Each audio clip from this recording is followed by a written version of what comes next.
What's going on, everybody? What's going on? Did I take it? I took it this time. It's all good. What's for real? What's going on, everybody? We're back. Want to, just whoever commented on the last podcast, thank you very much. We appreciated that. Do it again. Want to know who you are? I don't know. I forgot who the name was, but that was actually kind of cool. Got us a little excited. We get giddy. I got giddy, actually. You get giddy. I got giddy. But thank you very much for participating. That's what we want. That's what we're doing this for. Obviously, we don't know much. We're doing it for our ego. Yeah, we're egotistical. But no, really, we really want to engage with you guys, and thank you very much. Continue to do so. The last episode, I guess, got a little bit of more views than normal, which, thank you. It surpassed at least the subscriptions. Well, people like to know who wants to pay for dates because none of us want to pay for Have you been on any dates thereafter? Have you guys been on any dates thereafter? No. Please let us know. Let us know. Let us know how that happened. Did the last episode change you at all, or did you change a habit by any chance? If it did, that'd be kind of cool because we're influencers now. We're drinking Now you cut me off. Orange Wheat. Yes, we are. Local brewery, sort of. Orange Wheat. Yes. Stuff. Don't mean to brag, but I'm gonna brag anyways. This man right here, he graduated from where I went to school from. So, yeah. Cal State San Bernardino. You guys are alumni? We're alumni forever. Whatever pitch they give us that makes us feel empowered and stuff. It's all bullshit, but anyways.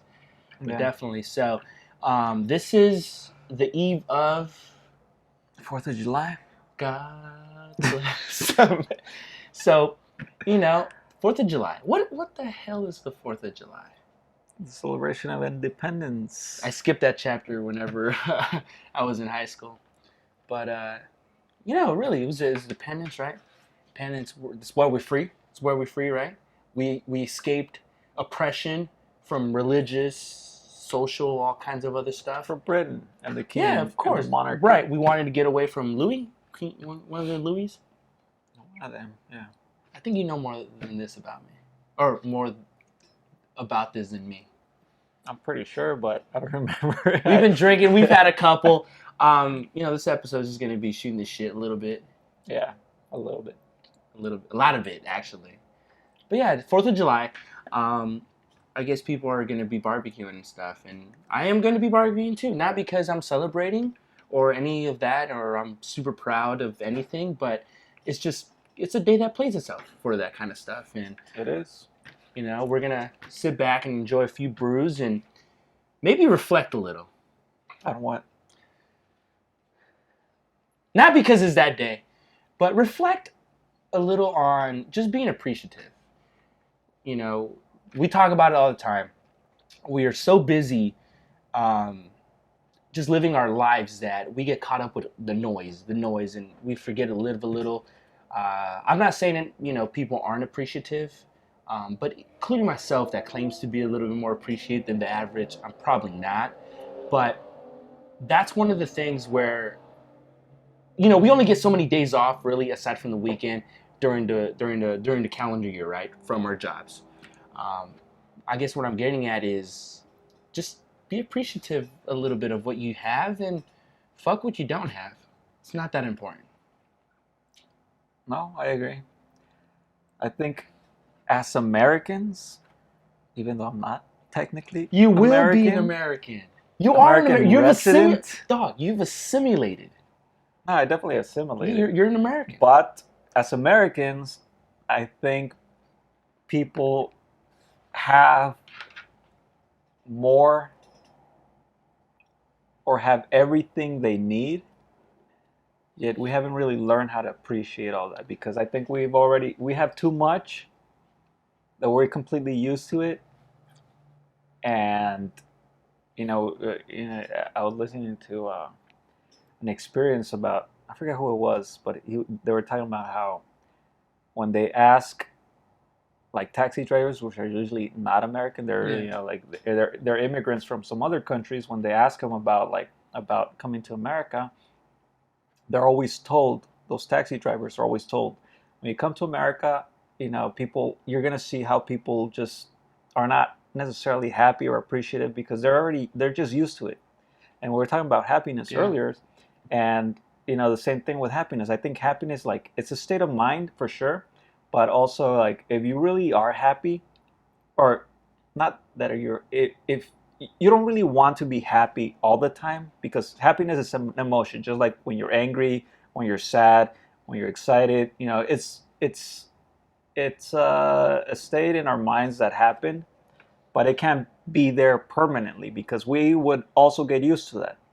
And so these taxi drivers also say that, like, Americans kind of get used to everything they have, and they don't show that appreciation anymore. They don't show that happiness because we get used to it. Just, humans in general, we adapt to our environment, whatever that is.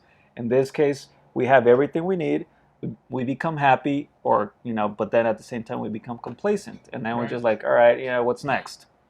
Uh, and, you know, Yeah, no, definitely. I think, and the many conversations that we've had, and we talk about the luxuries that we do have in this country, the luxuries that other countries don't have, um, but yet we still fail to see that, and yet we still fail to be appreciative of what we do have, and clearly, it's just a natural thing to want to keep acquiring and keep getting, but we say it all the time, or at least you brought it up, and you made a great point about it.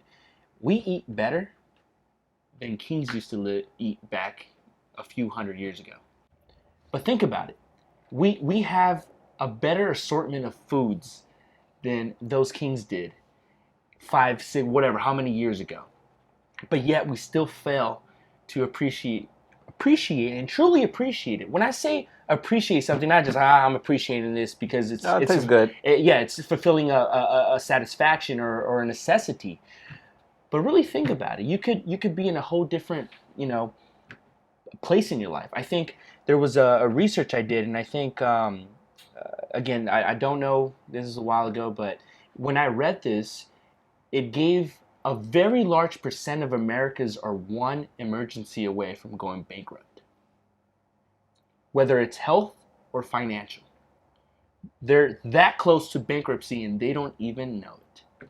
But yet we fall back and we want to be mad because we don't have what we think we should have. And things are never given, you earn them. And I think once you start with a little bit of basic appreciation, you'll understand that concept that things are definitely not given and they're earned. And once you earn something, it does bring a sense of happiness. I mean, think about even what we're doing now. We don't have really a platform, but we do appreciate what you guys do for us and keep the views. But even this, when we do it and we've done it, at the end we've talked about it. It's a sense of fulfillment. It's in a Yeah, but very infant stage, but it's we feel good about it, well, right? for us, it's more just like, we're expressing ourselves Yeah. and all that. I think that fulfillment is different from, like, happiness and appreciating, But because you don't think there's a sense of happiness that you're getting from that, or a little bit, at least for that 20 minutes that we're like, damn, that was fun, and then we upload and then we just go about our regular life. You don't think that was worth a jolt of happiness for a second? well, we're Because having that, beer and yes, we're having a conversation that brings some sort of happiness. So for sure, yeah. if people appreciate it, of course, that would bring some extra happiness. But I guess in that sense, yes. You're an But appreciative guy, and I know you are. no, I appreciate, dude. I try to appreciate the little things, again, but that's just me. And again, I think it's just a state of mind. Like, when you start to appreciate certain things, you appreciate them again in that kind of like a mental state, because I also think that happiness is also a state of mind. Of course. And I think that people, they're always searching for this happiness, that they think, oh, when I buy a house, I'll be happy, But or when I marry the right person, I'll be happy, or when I get this job, I'll be happy. But the thing is that you realize when you achieve those things, it doesn't necessarily bring happiness. I think happiness is internal. It's like it's a state of mind. So when you reach that, you are satisfied with With a lot whatever of you the things. have, whether you have a lot or a little, you know, and because I've seen that with, you know, people who have very little in their life, whatever it is, you know, just so economically, for example, or materialistically, they have very little, yet they're very fulfilled and happy. And then I've seen people with who are successful financially, yet they're not happy. You know, And that's kind of, you know, like how are you not happy if you have more than you can ever we'll ask ever for? need. Yeah, yeah, yeah. You know, and then there's also people who are successful and are happy, and they also appreciate everything. So again, it's a state of mind. No, absolutely. Playing into the state of mind, I think you're absolutely right. Um, because different situations bring up different consequences and different where am I getting here? Just different consequences and different. There's always pluses and minuses, right? Obviously, when maybe you're not as economically well off and stuff, you really just worry about the very basic stuff. But you're right. A state of mind can just tell you, man, yeah, maybe I don't have enough, but I'm covering the bases, and therefore, I can just be appreciative and understand that.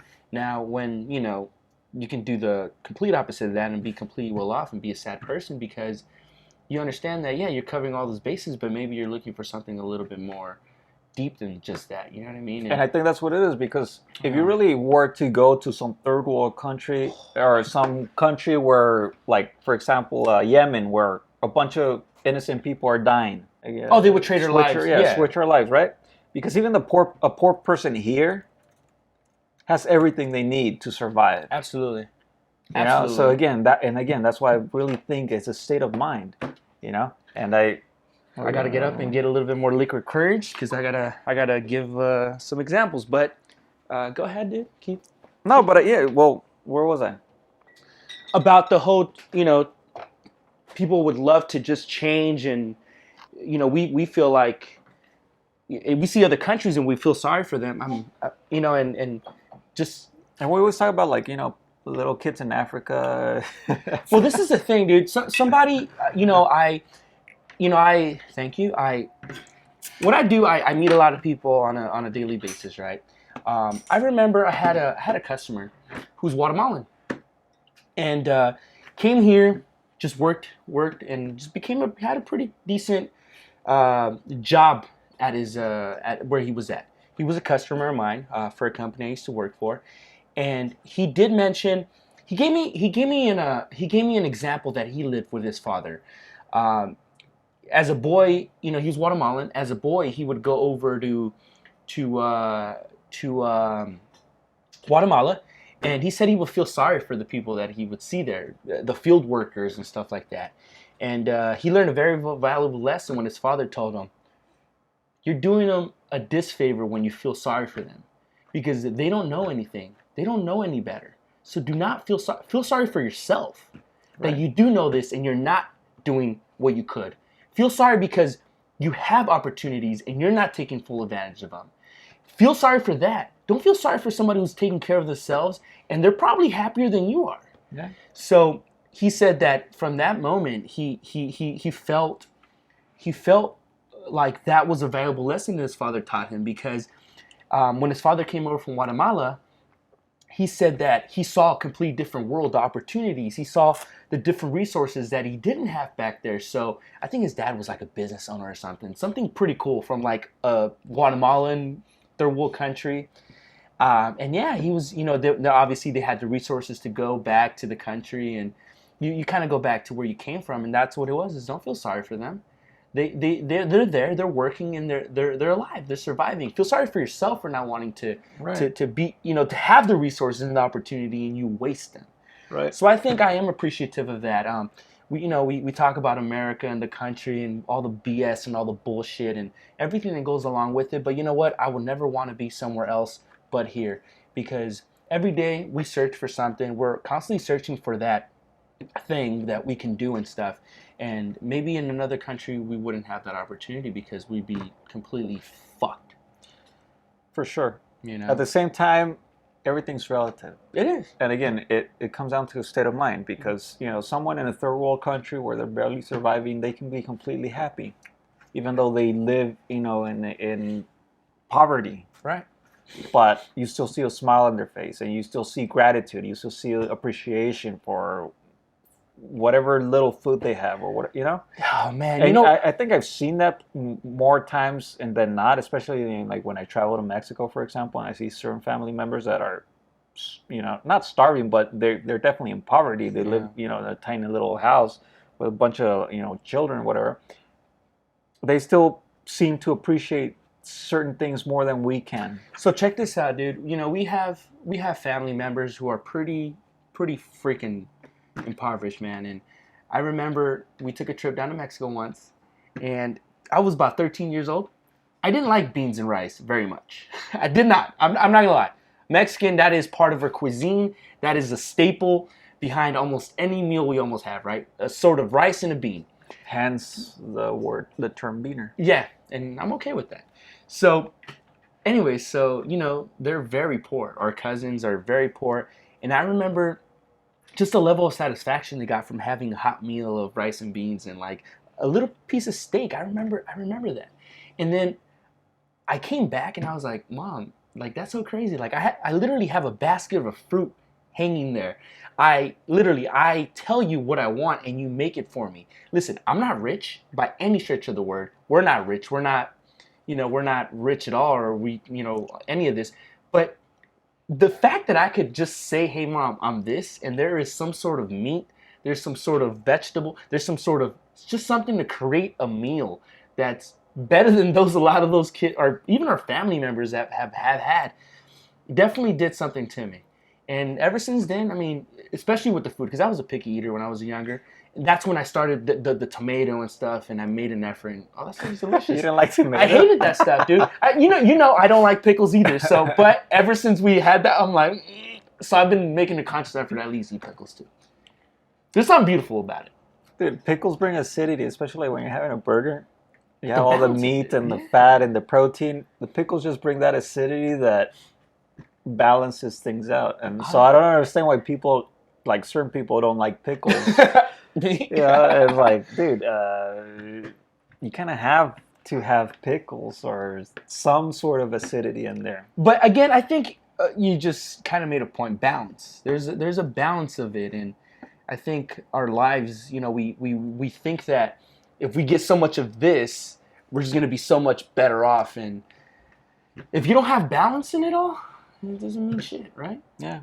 But again, going back to the whole, you know, like third world problems that everyone hashtags, that is definitely a phenomenon, because I think we're already like bored of having everything.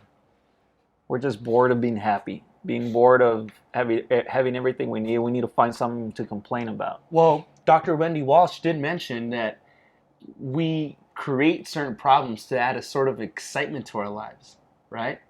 Which Right. I stand by that. I think, remember I told you, I think you're right. We're just bored. We're really just bored. You know, going back to this, and I'll just kind of, we talked about it. Somebody asked me, why are you guys doing the podcast still? I'm like, because it's something we like to do.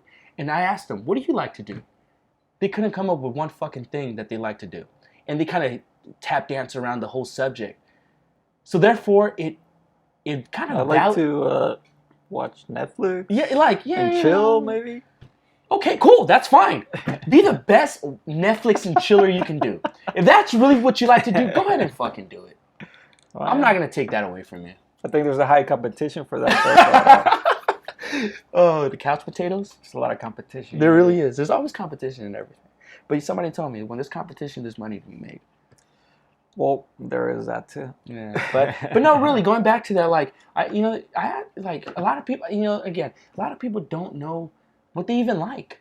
So they just wait around, sit around for the latest fucking headline to pop up, the latest controversial topic to give their 2 cents on.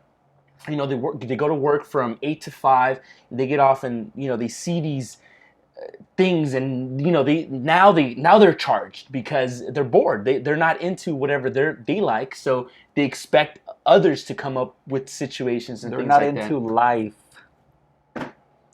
That's unfortunate sometimes, dude. When I do talk to some people who just kind of seem like they're just going along with, you know, what society kind of expects for them. And to me, it is kind of like upsetting because there's so much to life, especially we were talking about earlier how, especially the past 5, 10 years, I've been learning so much just about the world and about life, and it just makes it so like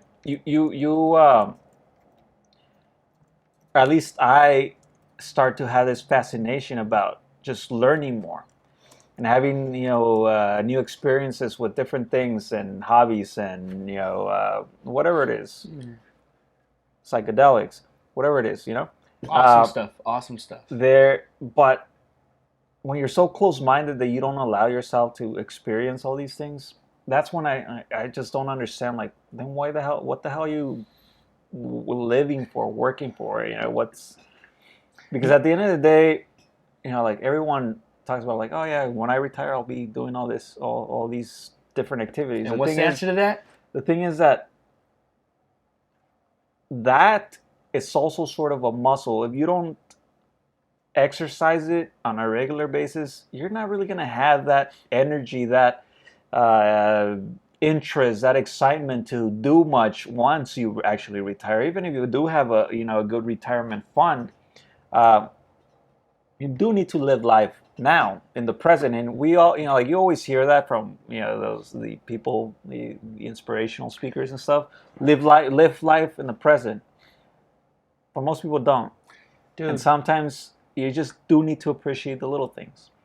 And again, it's not to sound like a hippie or anything like that, because it's not. It's just the fact that once you actually do it, there's a moment of gratification there. There is. And but touching on the point on that, we both we know people, and we're not married ourselves, but we do know plenty of those, and we see the stress in their faces. We see the situations that they're getting, that they voluntarily put themselves through. We all have a choice, and we care about them, right, to a certain point, and then we just realize that we don't do that stuff. And sometimes I felt like, when I've called you and we talk and I feel like I'm a little antsy and stuff, then I look at those examples and I'm like, why am I worried? I don't got a mortgage over my head. I mean, I pay rent, but I don't have a mortgage over my head. I don't have a significant other to worry about her needs emotionally, physically, whatever she needs. And then I have to keep a job and keep the man happy. We don't. And we've made that choice consciously, though. I mean, we've gone through it. Have we achieved happiness and eternal? No, because that's a forever struggle. Happiness that's always going to go there. No, but happiness is just like temporary. Yeah. Because if we were to be happy permanently, we'd get used to it and then we get bored. Absolutely. It's like if you're having an orgasm permanently. You wouldn't want that. Trust me, your nuts will explode. I don't know if they'd explode, but like physically that would not be possible. But I know what you mean. The state of being in an orgasm forever. There is this condition that I don't know if men have it, but I know women have it. They can just orgasm forever? No, like not necessarily that they can just orgasm forever, but anything can trigger an orgasm. But the thing is that they can be, working or doing whatever, and then they, like get an email. Yeah, dude. So you don't want one of those things just permanently. It's a a temporary state of mind, a temporary situation where you definitely want to enjoy it at the fullest. The rest of the time, you definitely don't want to be miserable, but there's also no need to go to the dark side of things either, Just a few podcasts ago, we had speaking about this, and happiness and achievement and stuff like that. A few podcasts ago, or episodes ago, we had an episode where we talked about, the transition of high school to go to college to get a job. And so I was always told, go to college, go to school, get a job, you're set, you'll be set, and that equals happiness. Guess what? It didn't. And I am here speaking from my own experience, because you never experience things in someone else's shoes. you experience it on your own. So I did that, and I'm not happy. Like, I'm not. It was a lie. Well, that didn't make you happy. No, huh? that didn't make me happy. Now I'm trying to come up with certain ways to get away from that career and that path. I have a college degree. I can continue doing that and I'll be fine. But it's not fulfilling. And I speak from the heart when I say that, and I really do mean it. It's great and everything. We can continue. We can choose to continue to do that and we'll be fine. We'll be fine. But it's not fulfilling. And I get to do this thing once. So I'm going to do things that are going to try to fulfill me, or I'm at least going to die trying to figure that out. Yeah, Gary Vaynerchuk, Gary V, talks about the whole work-life balance. Shout out Gary V. We like your stuff, man. If you ever see this, you've inspired some stuff from here. So No, he's inspired a lot of people. But he talks about the work-life or work-life balance, right? That we all hear about, like, you know, when it comes to careers and your personal life. But, you know, he does make a good point about, like, work-life balance. Work comes first. And that phrase, the thing is that is work what defines you, whatever the career is? And I do hear a lot of people kind of, you know, talk about their work a lot, and it seems like it does define them. And we're talking about a few examples of people we know that it almost seems like that's all they post about, their work. And they talk about all the good things, but then they also talk about how stressed they are about it, you know? And that I don't get. But they never really post a lot about them enjoying life. So, you know, going back to what he was saying is like, why does work have to come first? Why can't you enjoy life first and then balance it with work? Because of course we all have to work, we all have to, you know, pay our bills and make a living, but that shouldn't be what defines us. And it just seems like in this society that is what defines a lot of people. Their job. I'm going to tell you something. Whatever that job is, however miserable that makes you. I'm going to tell you something. I've met pretty cool people who've held lawyer jobs, who've held. I used to work for a law firm. You used to work for exactly. You know, I would not want to have any of those liars. Liars. That's a Freudian slip. Lawyers, liars. Flurry, slip. Freudian slip. Freudian slip. But trust me. So at the end of the day, all right. So say you do that, we become the successful salesperson. Okay, and I retire, whatever. And we're talking about it, and just for shits and giggles, and my ego comes up, and I said, well, I was a successful salesperson. No one gives a shit. They're gonna be, oh, maybe my family might be impressed because of the luxuries and stuff that hopefully I provided. Oh yeah, you were great. My dad was but it doesn't go past that. 1 minute. So it doesn't go past that. Anyway, so we have 1 minute. Damn, we really can talk, huh? So we're just gonna shut it off because of just technical reasons. But aside from that, just be a little appreciative. Hopefully tomorrow you guys can reflect a little bit. Or today. Or yesterday or tomorrow. Just really be appreciative and understand that, you know, things are not as bad but not as great, but they're not as bad. Just accept it. And there's like that quote that says, this too shall pass. Thank you. Meaning, if you're going through a hard time, it'll pass. If you're going through a great time, it would also pass. Nothing lasts forever. It doesn't. So on that note, go enjoy yourselves.